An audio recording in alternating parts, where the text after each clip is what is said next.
Without me, it's a law of nature. Dark forces prevail, monsters rule, and you, your brother, and everyone you love will die. Can you really live with that? I mean, he wouldn't have to, because everyone is dead. He's already moved him. Dean! Oh no. Help! Help me! Hey, where's Chuck? No, he's close. Watch out!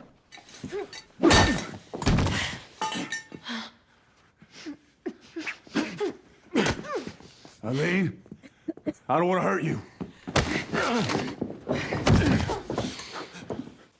Hi, Dean.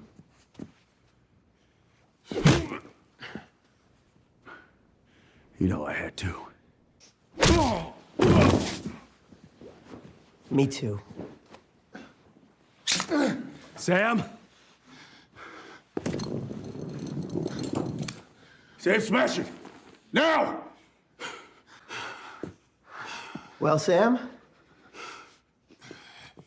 He's hesitating? Huh? Sam!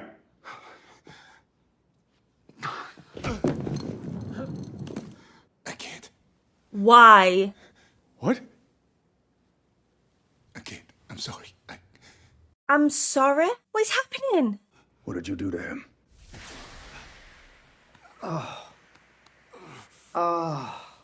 Yeah. Oh. There's his hope gone. He's got his full power. Short version, Sammy lost hope, and now I'm free. But hey, take it easy on the kid. It took a lot to beat it out of him. Well, Dean, you just grab it and smash it? Or not? No. No! Well, what now? You're not gonna dust us. Oh, yeah? Why not? Because you're holding out for your big finish. Yeah, we know about your galaxy-brained idea, how you think this story is gonna go. Sam got a little look into your draft folder. Sam's visions, they weren't drafts. They were memories. My memories. From another world? Other Sams and other Deans in other worlds. But guess what? Just like you, they didn't think they'd do it either, but they did. And you will too. No. Not this Sam. Not this Dean. And not this Dean. So you go back to Earth 2 and play with your other toys. Because we will never give you the ending that you want. We'll see. Well, shit. This one's going to be a heavy breakdown at the end. Heavy discussion. After what happened, I don't know what's real anymore.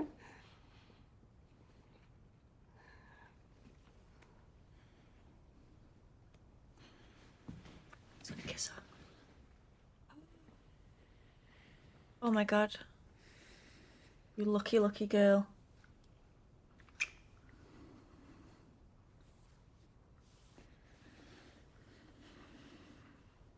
I know that was real.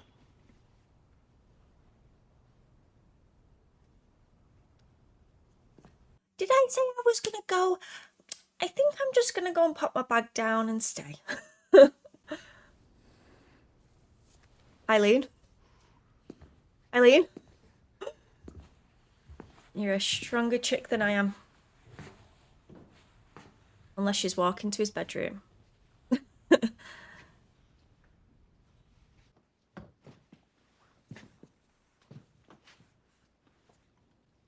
Did she leave?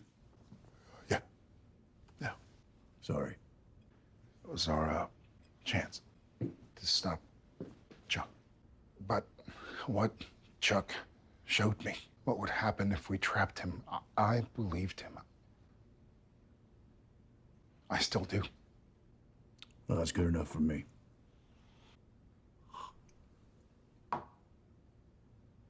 Okay, so what now? Well, Chuck's gone. But He'll be back. If we can't kill him or trap him. Well, then we find another way. Okay. Finally. Yes.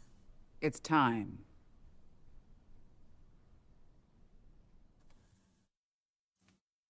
Right. A lot of things in this one. Let's talk about Cass and Dean's sort of makeup.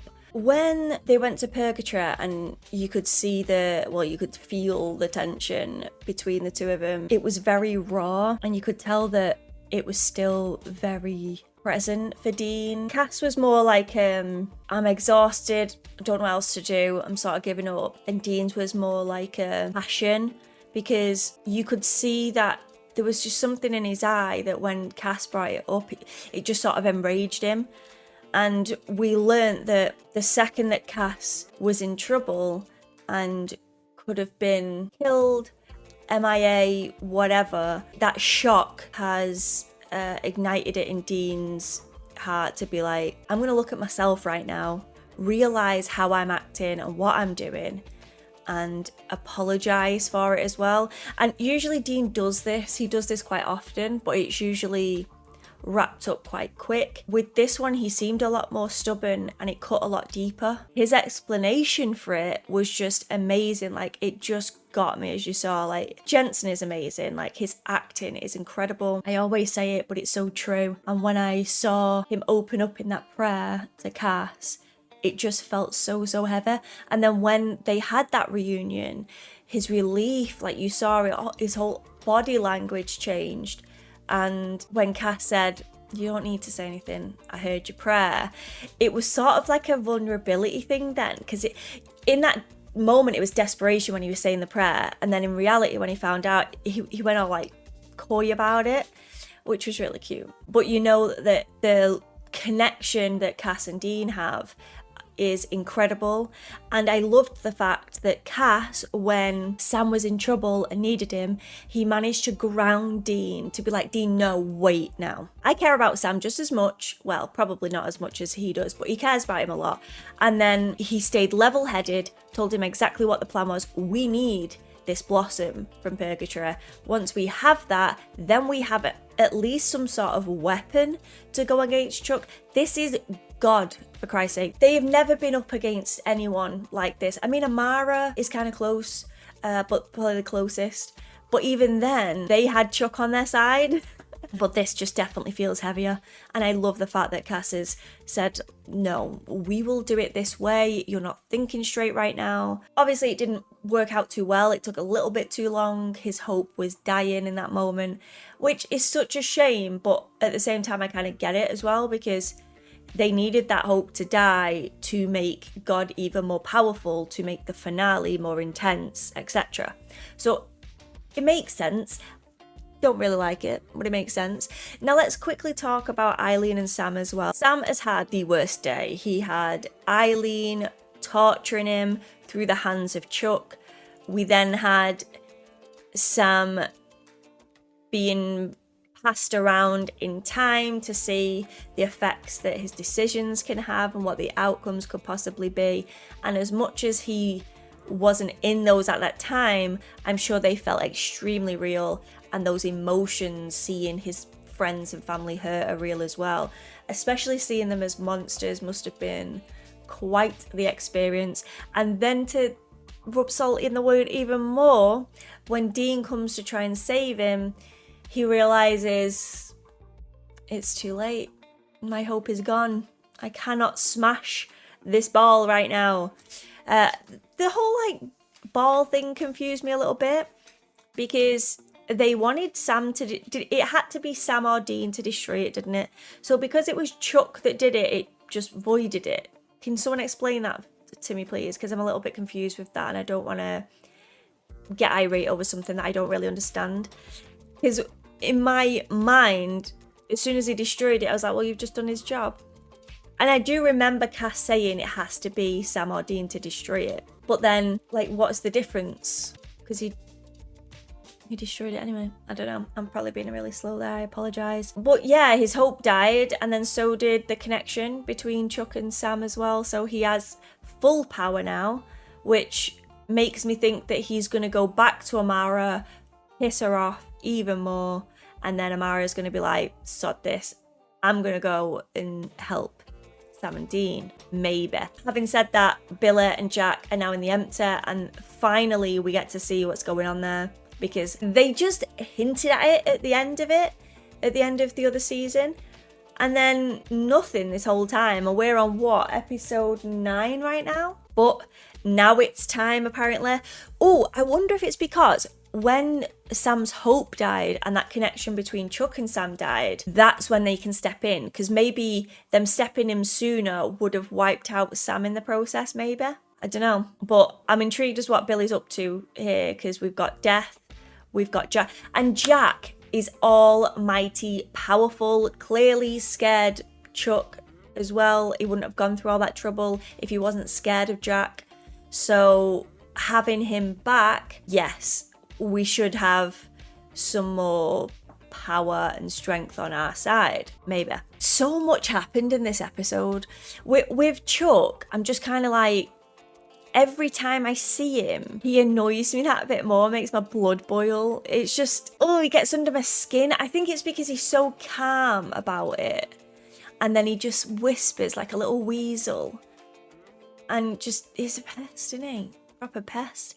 And it's pissing me off even more, the fact that he's done this so many times in other worlds and he's just having fun. And this is the heavy bit that I was referring to, is because what is the point in life if you have zero free will, zero control, and at the end it doesn't even matter anyway?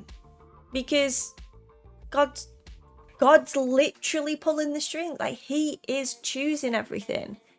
And even if Sam and Dean, actually, if they are successful in this, in taking out God, there's got to be some massive complications taking God out, surely. The literal almighty that created everything, there's got to be something wrong there if he's destroyed, right?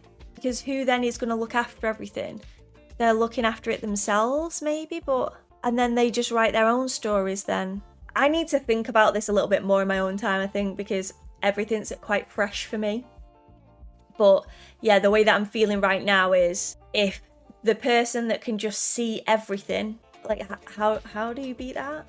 Because surely he's just going to know what's coming. He's had all of these other worlds, so he knows these. He created them. He made Sam and Dean, and then made them a bunch more times in other worlds as well. He knows them probably better than they know themselves. Mad as eggs. Right, guys, I'm going to leave it there. I'm going to watch the next episode, but I really hope you guys enjoyed this reaction. Please remember, I have a Patreon, a second channel, and a Twitch. All of my links are in the description below, and I would absolutely love if you could check them out. Show your support over there as well. If you enjoyed this video, please give it a cheeky thumbs up and subscribe to the channel if you would like to. But as always, there's no pressure here. I would love to hear your thoughts and opinions on the episode down in the comment section below. Thank you so much to all those that leave comments each and every week. You're the best. Thank you so much, and I hope to see you all again soon for the next one. Thanks, guys.